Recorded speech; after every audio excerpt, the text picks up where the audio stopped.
मी बोरकर गुरुजी, विश्वज्योतिषाचार्य, ब्रह्मांड ज्योतिष कार्यालय, मुक्काम पोस्ट रावेर, जिल्हा जळगाव, महाराष्ट्र 425508 हा रावेरचा पिनकोड नंबर आहे आणि माझा मोबाईल नंबर आहे 9850155558।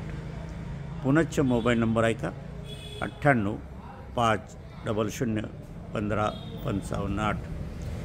व्हॉट्सअपद्वारे मोबाईलद्वारे मार्गदर्शन करण्याची सेवा सुरू झालेली आहे। त्याचा लाभ ज्यांना घेता येईल त्यांनी घ्यावा। प्रत्यक्ष भेटायचं असेल तर एक दिवस अगोदर मोबाईल करा आणि निघताना पण मोबाईल करणं आवश्यक आहे। ज्यांचे निघताना मोबाईल येईल त्यांच्यासाठी मी उपस्थित राहण्याचा प्रयत्न करणार आहे। असो, आजचा कार्यक्रम सुरू करण्यापूर्वी माझी पत्नी स्वर्गीय सौ निर्मलाबाई बोरकर यांना अभिवादन करूया आणि आजच्या कार्याला सुरुवात करूया। आजचा कार्याचा विषय आपण व्यवसाय चालत नाही त्याविषयी घेणार आहोत। व्यवसायामध्ये हानी होतो, स्टॉक केले तर त्याच्या नुकसान होते। व्यवसाय काही दिवस चालतो, काही दिवस खंड पडतो, काही दिवस व्यवसायात गिऱ्हाईकच येत नाही, काही दिवस व्यवसाय अत्यंत ठप्प होतो, काही व्यवहार करण्याचा प्रयत्न केला तर तोटा येतो, नुकसान होते। असं का होते हा प्रश्न आपल्याला पडतो। सर्वांनाच हा प्रश्न व्यावसायिकांना उद्भवतो। किराणा व्यवसाय असो, चुनीभुशीचा व्यवसाय असो, कपड्याचा व्यवसाय असो, ज्वेलरचा व्यवसाय असो, केश कर्तनालयाचा व्यवसाय असो, परिटाचा व्यवसाय असो, कुठलेही व्यवसाय असो, अनेक तऱ्हेचे, पेंटरचा व्यवसाय असो, फोटोग्राफीचा व्यवसाय असो, प्रिंटिंग प्रेसचा व्यवसाय, ब्युटी पार्लरचा व्यवसाय असो, अनेक व्यवसाय असतात। पण ते व्यवसाय उत्तम तऱ्हेने चालायला हवे। एकसारखे ते व्यवसाय कुठेच चालत नाही, काही एकसारखं हवामान पण नसते, हे लक्षात घ्या। म्हणून कधी आपल्याला नफा मिळतो, कधी तोटा येतो, कधी नुकसान होते, कधी गिऱ्हाईक असते, कधी नसते, हे आपल्याला मान्य करावंच लागते। परंतु याला ज्योतिषशास्त्राचा आधार आपल्याला बघायला हवं।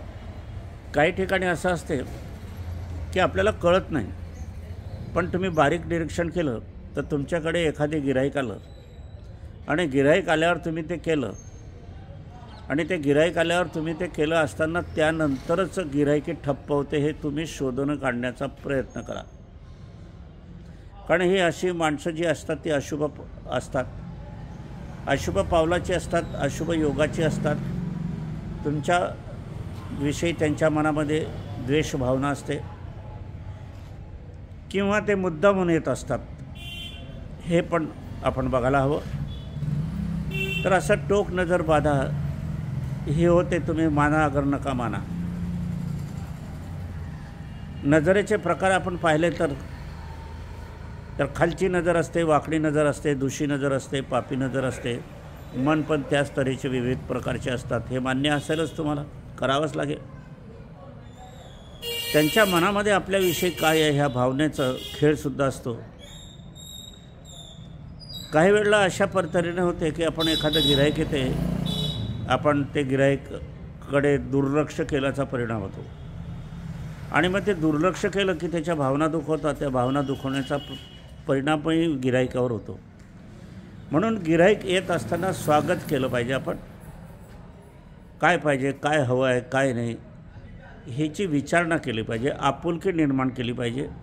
तो गिऱ्हाईक आहे हे समजून आहे, प्रत्यक्षात तो गिऱ्हाईक असला तरी तो आपलाच आहे, त्याच्यामुळे आपलं पोट भरते, आपला संसार चालतो आहे, हे बघायला हवं। आणि मी ही आपुलकीची भावना आपण निर्माण केली की मग आपलं दुकान बंदही असलं तर तो दुसऱ्या दिवशी तिसऱ्या दिवशी आपल्याच दुकानावर येण्याचा प्रयत्न करतो, दुसरीकडून खरेदी करत नाही। आता याच्यासाठी काही ज्योतिषशास्त्रात मार्ग आहेत का, तर निश्चितच आहे। ज्योतिषशास्त्रात मार्ग नाही, उपासना नाही असं कदापि होणार नाही। विज्ञानामध्ये तुम्हाला सांगेल, डॉक्टर म्हणतील आता माझे उपाय थकले, तुम्ही घरी जा आणि सेवा करा, हे प्रत्येक डॉक्टरांचं वाक्य असते। पैसे खर्च होता, औषध खर्च होते, वेळ खर्च होतो, हाल अपेष्टा होता, चिंता व्यथा सारख्या लागत राहतात आणि मृत्यूला कवटाळावं लागते। माझ्या पत्नीच्या बाबतीत हेच झालं। पैसे भरपूर गेले आणि शेवटी निराशा झाली विज्ञानाने घात केला असं म्हणायला काही हरकत नाही. आजच्या डॉक्टरीपेक्षा वैद्यकीय बरी होती. माझे वडील वैद्य होते. 3 पुड्या देत होते, दुसऱ्या दिवशी येऊ नका हे वचन त्यांचं होतं. स्वतः आयुष्यात एकदाही औषध घेतलं नाही आणि दीर्घायुष्य जीवन जगले. आम्ही त्यांचीच लेकरं आहोत. मलाही कुठलाही रोग नाही.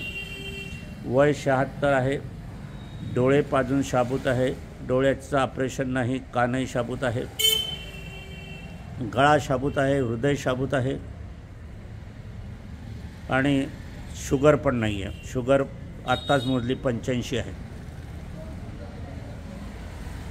ज्या वेळेला मी डोळ्याचा सहज दाखवण्याकरता गेलो त्यावेळेला डॉक्टरांनी सांगितलं तुमचे डोळे लहान बाळासारखे आहेत. हे सगळं आईवडिलांनी दिलेले. ही आईवडिलांनी संपत्ती मला दिलेली आहे. म्हणून आईवडिलांचे उपकार किती असतात हे बघायला हवं. आईवडिलांची नाराजी जर तुमच्या दुकानाच्या बाबतीत व्यवसायाच्या बाबतीत असेल तर तुम्हाला आज व्यवसाय चालताना दिसेल तर उद्या ठप्प झाल्याशिवाय राहणार नाही. किंवा येणारी लक्ष्मी ही दूषित स्वरूपात येईल. लक्ष्मीचे 2 प्रकार असतात, अलक्ष्मी आणि एक शुभलक्ष्मी. ज्या वेळेला लक्ष्मीचा उत्सव असतो त्यावेळेला आपण जी मोठी लक्ष्मी असते ती शुभलक्ष्मी असते, लहान लक्ष्मी असते ती अलक्ष्मी असते. अलक्ष्मीचं निस्सारण करायचं असते, शुभलक्ष्मीचं स्वागत करायचं असते. आता ह्या व्यवसाय हा कोण आपल्याकडे गिऱ्हाईक येईल, कसं येईल, काय येईल हे काही आपल्याला माहिती नसते. आणि अचानक येणारं गिऱ्हाईक पण असते. एखादं चालू रस्त्याने प्रवासी असतो, त्याला एखाद्या वस्तूची गरज पडते, दुकान आपलं उघडं आहे म्हणून तो आपल्या दुकानावर येतो. आता ते समजा लांबवरचं आहे, 300 किलोमीटर 400 किलोमीटर एखाद्याचं विदेशातलं पण असेल आणि तुमच्याकडनं त्याला चांगल्या भावना मिळाल्या तर ते शुभचिंतक होईल. ते शुभचिंतकपणा तुमच्या व्यवसायाला लागेल. आता हा शुभचिंतकपणा घरातून असायला पाहिजे हे पण आहे. कारण लाख आपण या ठिकाणी कोशिश केली की आपण गिऱ्हाईकाचं शुभचिंतक पाहिलं आणि घरात शुभचिंतक नसलं तर व्यवसाय अगदी अजिबात चालणार नाही, ठप्प होईल. कर्जबाजारीपणा होईल, नुकसान होईल, कोर्ट कचेरीचे प्रसंग ओढवले जातील, कारण नसताना इन्कम टॅक्सच्या धाडे पडतील, त्यातून निस्तारता तुम्हाला हे होईल. एखाद्या वेळेस अतिक्रमणाच्यामध्ये संपूर्ण जागासुद्धा जाईल. किंवा रस्ता रुंदी प्रकरणामध्ये असलं, म्युन्सिपाल्टी असतील, महानगरपालिका असतील, महाराष्ट्र सरकार असेल किंवा मध्य प्रदेशचे इतर सरकार असतील, त्याच्यात संपूर्ण दुकान नष्ट होईल. त्यावेळेला तुम्ही काय कराल? दुसरीकडे तुम्हाला जागा मिळणं कठीण आहे. सगळं मिळेल पण जागा आज मिळत नाही. तुम्ही शोधण्याचा प्रयत्न करा. मला तुम्हाला आव्हान आहे.